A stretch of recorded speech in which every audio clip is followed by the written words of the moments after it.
So join me in welcoming Ari.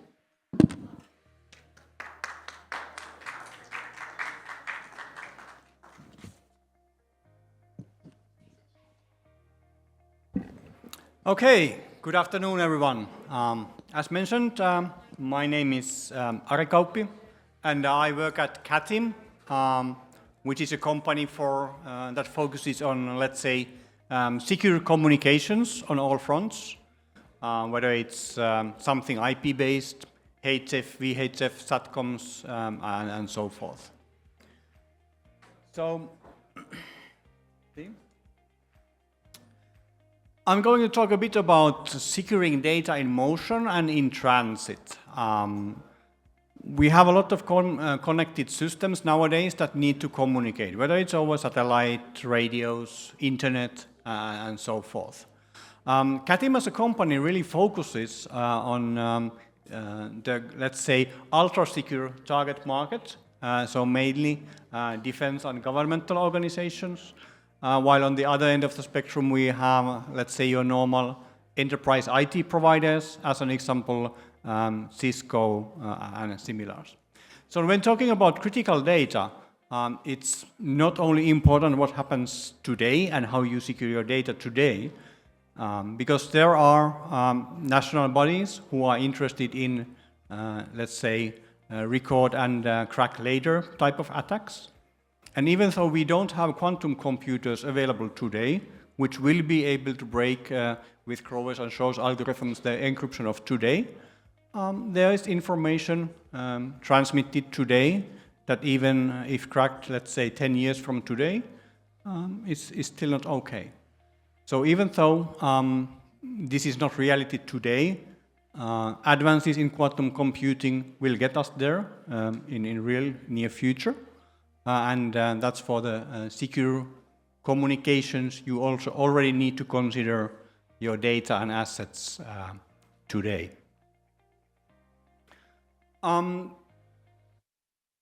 If you are familiar with security topics, you most likely know about confidentiality, integrity, availability, and key management, which are very essential topics in any secure communication system. But what the quantum transition means in practice is that legacy encryption devices that were okay and good maybe 20, 15, 10 years ago need to be migrated into new protocols, algorithms, and approaches. In very high level, that means that maybe you have some legacy systems using AES 128. That is not good enough anymore in the post-quantum era, but really even for symmetric encryption and ciphers, key length is important to be bumped up to 256 bits. This also means that it's not only on the confidentiality, meaning encryption of things, but also integrity of data. So man-in-the-middle attacks, they may not be just interested in what you are communicating about, but maybe modifying the data in transit. That's also a very important aspect, so that the message that you send is received by the receiver. The receiver can trust that, okay, this was sent by the authenticated and authorized party, and it was unmodified in transit. This is also topic. So there's a lot of discussion about encryption, but which provides basically just confidentiality. But integrity is also a very important aspect of critical communications. Availability. We have quite a few algorithms now that are standardized by NIST. Many countries are developing their own, but they are not battle-proven yet. It means that what we have today, we don't yet know if they stand the test of time, meaning that you need to also prepare to be able to adapt to changing situations. What if the ML-Chem, that is now one of the NIST standards, gets broken in 2 years? So you need to have agility on your crypto deployment to be able to transform to new algorithms if so needed. Key management. Sometimes in some deployments, it might be that you have, let's say, manual keying of communication devices. Someone comes in with a key, you enter it into a device, and maybe 1 month later, you change it to a different one.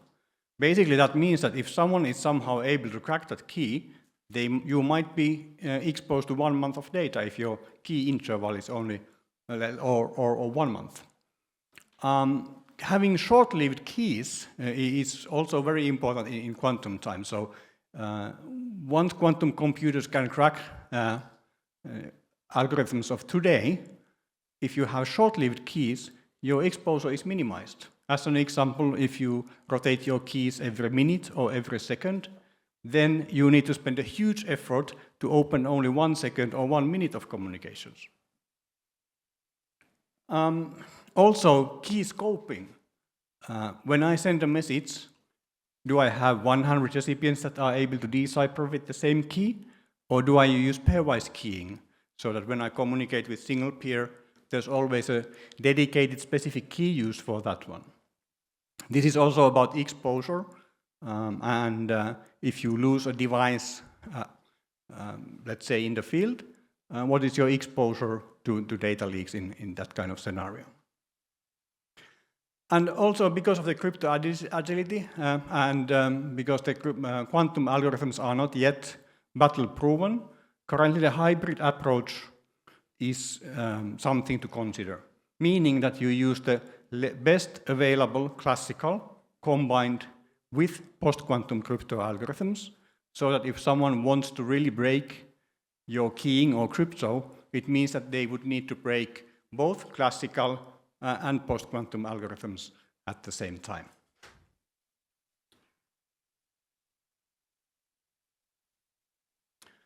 So in KATIM, we do have developed a family of products that has been actually in development since 2017.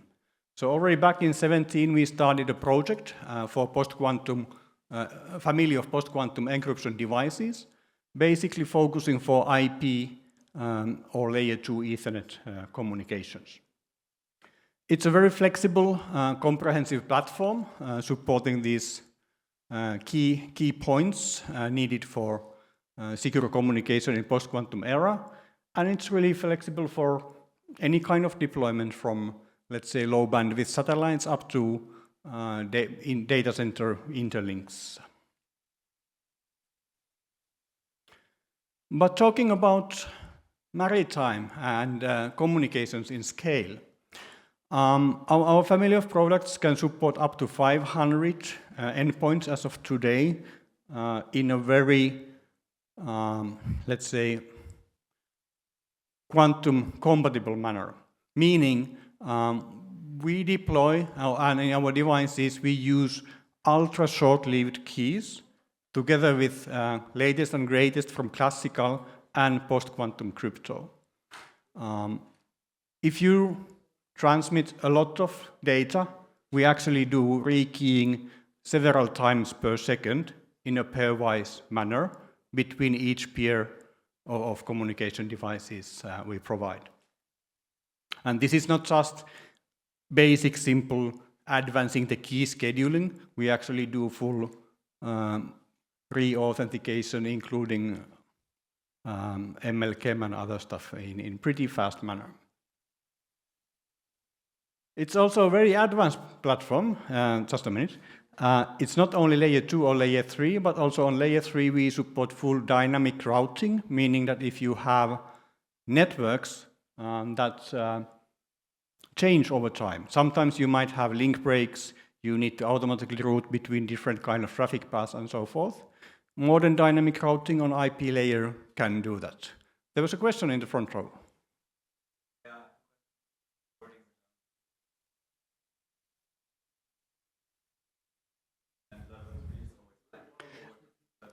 Okay, I can repeat the question. So basically, there was a question about red and black separation, and what red and black mean in this context. In many military devices, you have a context of red-black separation. It means that your red is basically your plain text side of your device, and the black side is then the ciphertext side of the device. And this also goes into the physical devices. So as an example, in some of our encryption devices, we actually, it's not a single chip that is inside the device. there are three different independent units, one for red, one for encryption, and one for black. So they are fully separated, both logically and physically, to avoid any accidental mix of the plain text and ciphertext traffic.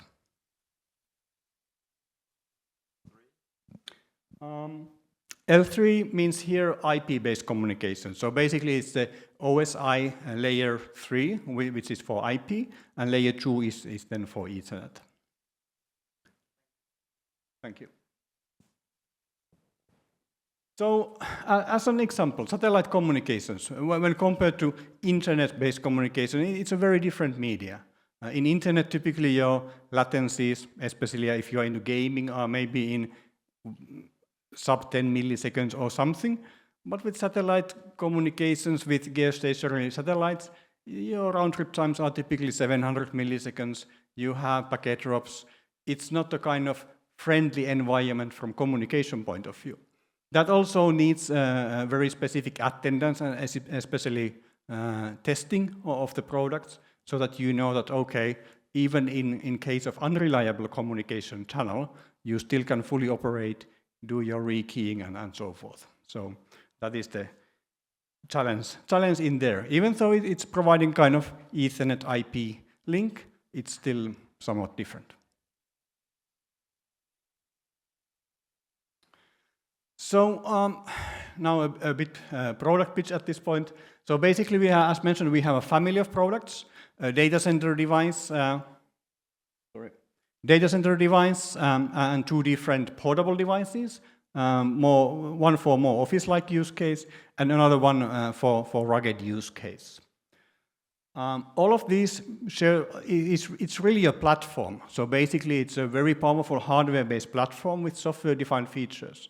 Meaning that once you deploy it, later on you will be able to amend it with new features. It provides crypto agility and so forward for future-proof deployments. Especially from maritime communications, ruggedized devices are quite important. Maybe you have them in a vessel in a more protected environment, let's say in an IT room or something, but that's not always feasible in all deployments.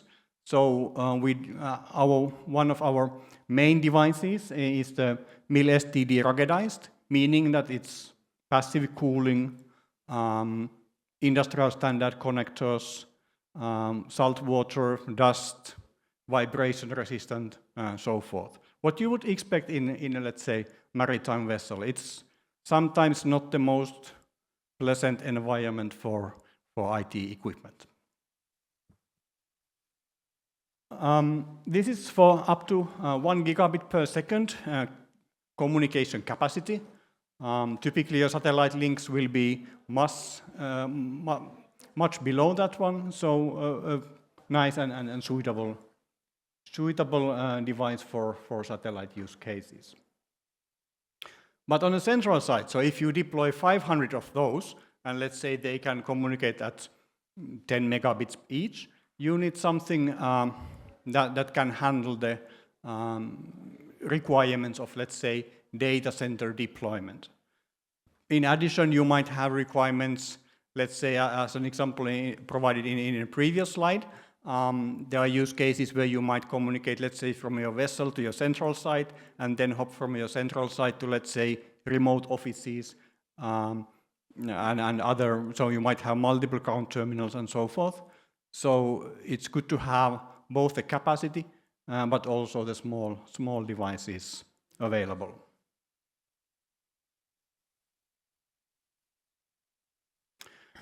But of course, management is very important. Not only key management, as mentioned earlier, but also understanding availability of your deployment. Are my devices healthy? Are they operating as they should? Do I have any issues with the communication channels to some of my devices?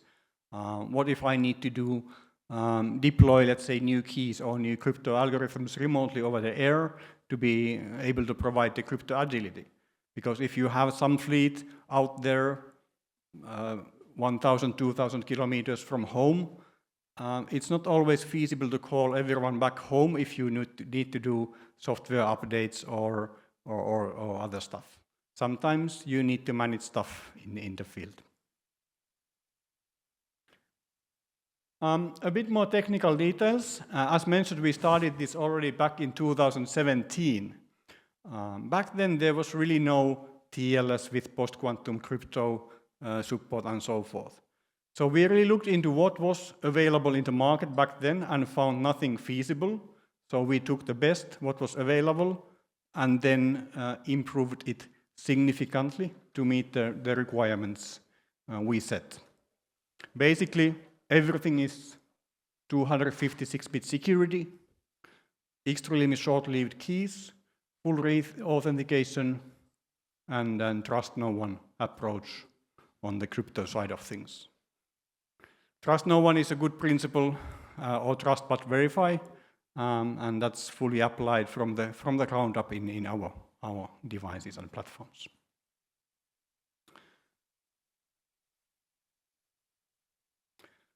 So it's a comprehensive solution available for some time already in full production deployments across various clients, both here and globally, and has been in production for quite a while already and available for mass deployments as of today. But this is my final slide where I will end. So even though when we are in the era of AI and post-quantum technology, I still want to highlight from security point of view, security and secure communication is always about people, process, and technology, and in that order. So sometimes people fail. Processes will help you on that one. Technology can implement your processes and do technical things, but in the end, it's still people who deploy the technology. And with that, I end my presentation, and I'm open to any questions. Yeah. Thank you, Ari. What an exciting tool you've created. So we do have a couple of minutes for questions. Questions here. Hang Dr. on. James. What? Yeah. Thank you. We used to be neighbors. Yes. Literal neighbours, actually. Yeah. No, great talk. Thanks, man. Really interesting to see this overview of the kind of ecosystem you guys can support, right? I wonder, and maybe it's an obvious question, but is there any possibility or any perspective on having out-of-band key distribution support for this system? Like, can we plug this into a QKD kit one day? Yeah, I know that you like QKD a lot. Yeah, so there are a few different approaches nowadays. I'm not sure if this was covered in previous discussions. Quantum key distribution, where you have a kind of out-of-band communication of the key material that is then communicated to the encryption devices, that is one viable approach. Another approach is then based on mathematics, meaning that you use ML-Chem or multiple layers of Diffie-Hellman with the best of elliptic curves and so forth, and then you trust that the mathematics will work and it cannot be broken, and you trust that one. Our product is currently based on the mathematics part of things, but nothing prevents actually to modify this to use QKD. So if there's a QKD key distribution system that can provide maybe or communicate with the encryption device over the ETSI protocol or something else, that is also something that is feasible to implement in our devices. As mentioned, this is a hardware-based device with software-defined features. So then it's only about interfacing. Right, that's exactly, I totally agree with all that. All I would say is that I think it's not an either-or kind of proposition, right? So what you can do, and I think Adtran possibly explicitly put this on one of their slides a year or so ago, but you can take different keys from different backgrounds, right? Like maybe you have like a traditional Diffie-Hellman key, plus you have some ML-Chem key, and maybe you even have something based on isogeny or code or whatever, and you have QKD keys, and you can insert all of these into a key derivation function where probably you just XOR them all together, but whatever, you combine them however you like, and then you can sort of use all these things in parallel, right, within the same device, which I think that feels like a sort of the safest thing to do, right? Naively maybe, but yeah, that's, yeah. As I like to say, Security should be like an onion. So when someone comes and attacks it, it peels the onion layer by layer, has to cry a bit every time, but eventually there's nothing left. So having multiple different approaches is exactly also what we do with the KATIM Gateways. There's a static shared key. There's actually 4 times Diffie-Hellman that we do, and then there's ML-Chem, and you need to break all of these, and then the maximum exposure is 1 minute of data. Adding QKD could be one additional layer. 1 a minute is good. Right? Other questions? Before the question, I would say that James Grieve, he co-wrote a paper about the dual strategy between the post-quantum cryptography and the white paper about it. So I wanted to, exactly. Yes, there was a white paper from TII. I actually don't know where you find it. I mean, for me, okay, Malak's got a copy. When I'm looking for a copy, I just Google for it, and eventually it pops up, right? But yeah, maybe I should tell our website guys that there's no. Is it? I have. Okay, sure. I don't know how to find it though. Google it, I guess. And my question is, you mentioned that you started working on the strategy even before the post-quantum cryptography, 2017? 2017 we started on this, yes. And how come? Is it future foresight or is security foresight?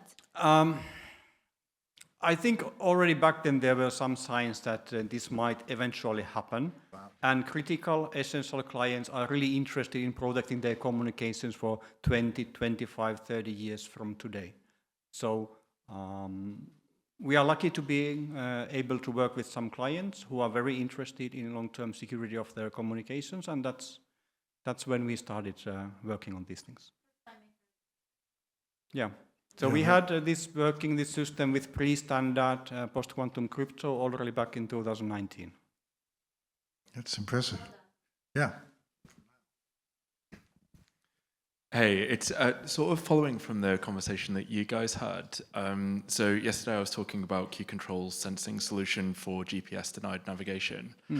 And really we think this works best in tandem with other alternative navigation systems.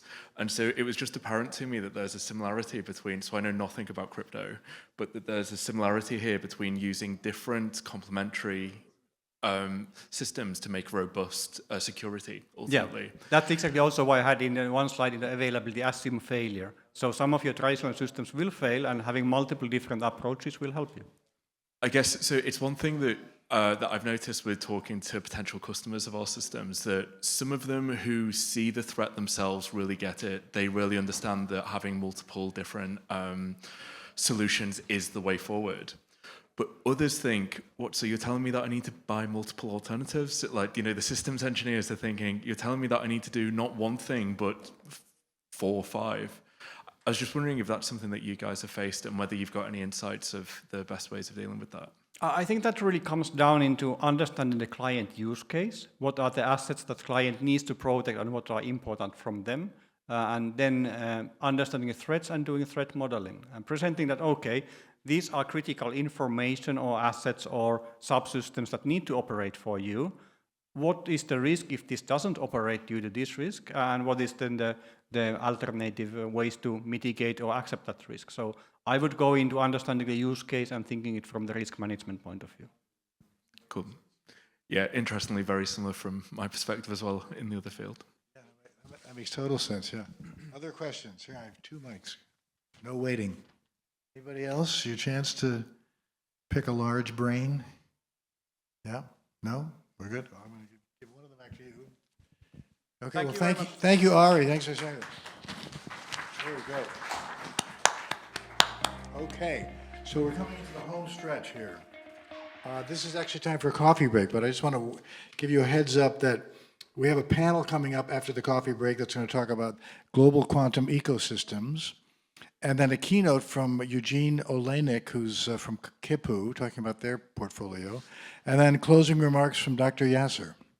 So go get a coffee. We have 20 minutes, and we'll see you back here for the final segment of the very first Quantum Maritime Conference.